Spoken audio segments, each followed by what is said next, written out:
हामी ऱ्याङ्किङ अर्डरको टाइप दुईवटा अलरेडी गरिहालेको छ फर्मुला बेस्ड सिफ्टिङ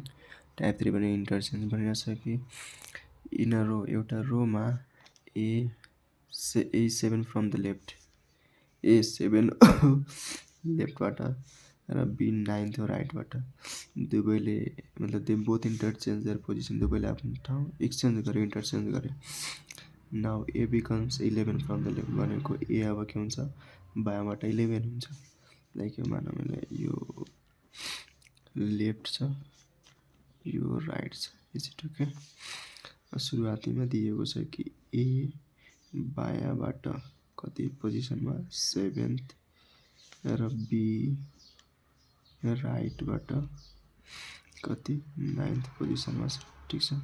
अब A अनि B ले के हुन्छ पोजिसन एक्सचेन्ज गर्छ भनेको A को प्लेसमा B जान्छ B को प्लेसमा A आउँछ भनेको यहाँ B भइहाल्छ अनि यहाँ A आउँछ अब A को पोजिसन बायाँबाट कति छ अरे 11 दिएको छ 11th हेर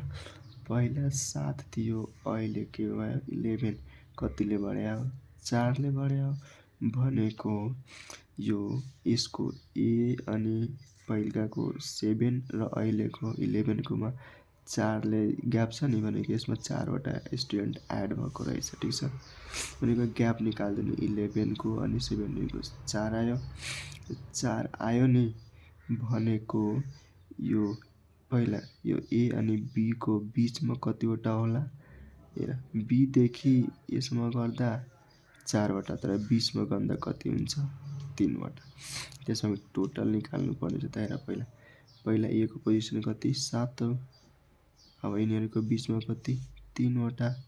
प्लस B को बायाँबाट कति छ 9 हो भनेको जोड्दा 7 3 10 9 1 9 19 टोटल भनेको स्टुडेन्ट 19 हुन्छ